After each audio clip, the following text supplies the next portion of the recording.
কাজী সাহেব যখন বিয়ে পড়াচ্ছিলেন তখনই দরজার ওপাশ থেকে কেউ একজন চিৎকার করে বলল, মেহেরিন থামো, তুমি এই কাজ করতে পারো না। আমি তোমার স্বামী, এখনো জীবিত আছি।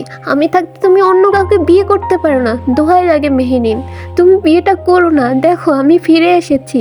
মেহেরিন ক্লাস 9-এ পড়ে, দেখতে শুনতে ভালো, সম্ভ্রান্ত পরিবারের মেয়ে। ভালো ভালো জায়গা থেকে মেহেরিনের জন্য সম্বন্ধ আসা শুরু হয়। মেহেরিনের বাবা মা একটি ভালো ছেলের সন্ধান পান। ছেলে খুবই ভালো, উচ্চশিক্ষিত।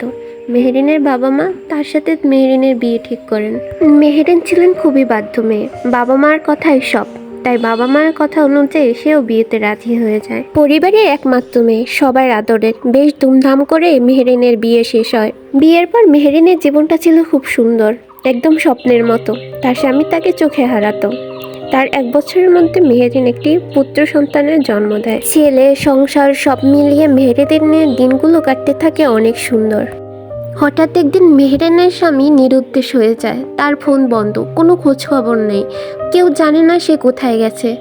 কারোর সাথে তার যোগাযোগ নেই। যে যেখান থেকে পারছিল, যেভাবেই পারছিল, সবাই খোঁজার চেষ্টা করে, কিন্তু কেউ খুঁজে পায় না মেহেরিনের স্বামীকে।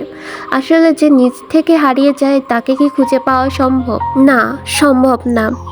হাজার মানুষের হাজার রকমের কথা, কেউ মেহেরিনের সামনে, কেউ মেহেরিনের পিছনে। কেউ তো সরাসরি মেহেরিনকে দোষারোপ করতে থাকে। তার স্বামী নাকি মেহেরিনের জন্য নিরুদ্দেশ হয়েছে, কিন্তু মেহেরিন এই কথাটা বুঝতে পারে না তার স্বামী কেন তার জন্য নিরুদ্দেশ হবে। বিয়ের 1.5 বছর কেটে গেছে, কিন্তু মেহেরিনের সাথে মেহেরিনের স্বামীর সম্পর্ক ছিল অনেক সুন্দর। তাদের মধ্যে কখনো ঝগড়া, মন কালাকালি, কোনো সমস্যাই হয়নি। তাহলে মেহেরিনের স্বামী হঠাৎ কোথায় চলে যাবে? এভাবেই অনেক দিন কেটে যায়। সবার চেষ্টা ব্যর্থ হয়। মেহেরিনের স্বামীর কেউ সন্ধান পায় না।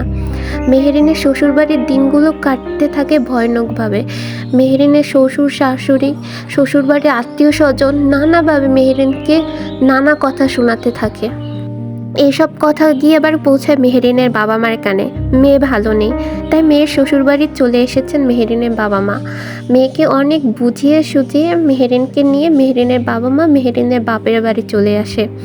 কথা দেয় মেহেরিনের স্বামী যদি আবার ফিরে আসে তাহলে মেহেরিনকে আবার ফিরিয়ে দিয়ে যাবে।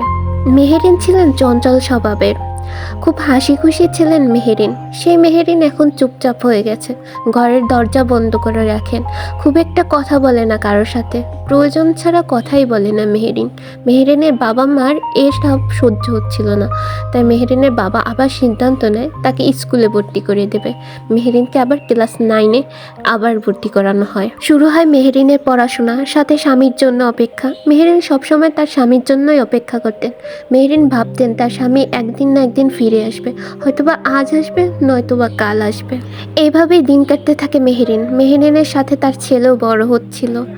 মেহেরিন স্কুল শেষ করে তিনি ইন্টারে কলেজে ভর্তি হন, ইন্টারও শেষ করে।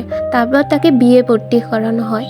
হঠাৎ একদিন মেহেরিনের ছোট ভাইয়ের অফিসে বিজ্ঞপ্তি দেওয়া হয় সে অফিসে লোক নেবে। মেহেরিনের ছোট ভাই একজন সরকারি কর্মকর্তা।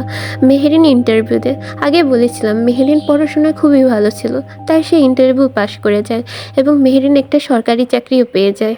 মেহেরিন এতদিন একজন স্বাবলম্বী নারী হয়েছেন। একদিকে তার চাকরি, একদিকে তার ছেলেকে মানুষ করা, তার বৃদ্ধ বাবা মার খেয়াল, সব কিছুই মেহেরিন এক হাতেই করছিলেন। এত কিছুর মধ্যেও যেন মেহেরিনের মধ্যে কেমন যেন একটা বিষণ্ণতা ছিল, কেমন যেন একটা মন খারাপ ছিল। পরিবেশ সবাই খেয়ালও করতো এই ব্যাপারটা, তাই সবাই মিলে সিদ্ধান্ত নেয় মেহেরিনকে আবার বিয়ে দেওয়ার। মেহেরিনের ছেলেও চাইতো তার মা যেন একটা ভালো জীবন কাটায়, কারণ মেহেরিনের ছেলে বড় হচ্ছে, সে এখন সব কিছুই জানে, সব কিছুই বোঝে, তাই সে চায় তার মা ভালো থাকুক।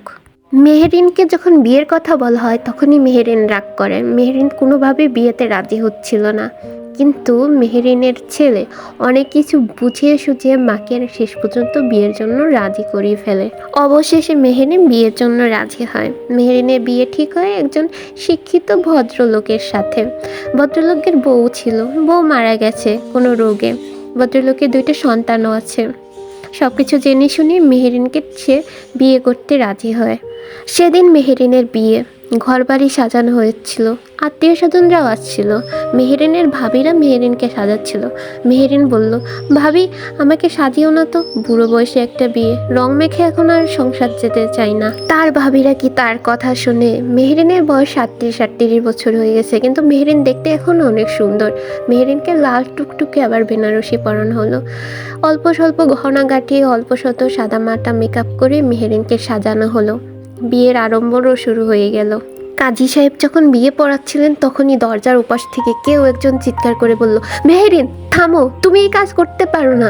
আমি তোমার স্বামী, এখনো জীবিত আছি। আমি থাকতে তুমি অন্য কাউকে বিয়ে করতে পারো না। দোহাই লাগে মেহেরিন, তুমি বিয়েটা করো না। দেখো আমি ফিরে এসেছি, তোমার স্বামী ফিরে এসেছি। মেহেরিন অবাক হয়ে দরজার দিকে তাকায়। তার চোখে ছলছল করছিল পানি। দেখে তার স্বামী, মানে হারিয়ে যাওয়া সেই পুরনো স্বামী ফিরে এসেছে।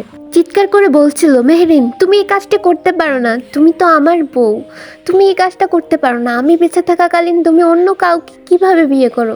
দোহাই লাগে মেহেরিন, তুমি এই কাজটা করো না, তুমি শুধু আমার বউ। সবাই অবাক হয়ে যায়, চারদিকে শোরগোল পড়ে যায়। কেউ কেউ তো তেড়ে মারতে যায় মেহেরিনের স্বামীকে।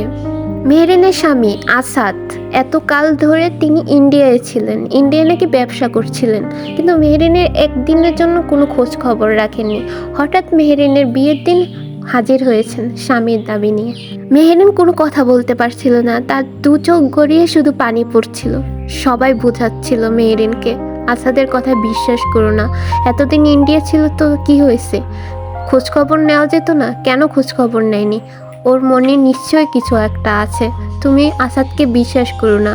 যেহেতু মেহেরিন শিক্ষিত বুদ্ধিমতী মেয়ে, সে সব কিছুই বুঝতে পারে আসাদ মিথ্যে কথা বলছে। নিশ্চয়ই আসাদের মধ্যে কিছু একটা আছে যেটা সে গোপন করছে। তাই মেহেরিন আসাদের কোনো কথায় কান না দিয়ে সে বিয়ে করে তার নতুন স্বামীর সাথে চলে যায়। আসাদ আঙিনায় পড়ে কান্নার রোল করছিল, বিলাপ করছিল, কিন্তু তার বিলাপের কেউ মূল্যই দিচ্ছিল না।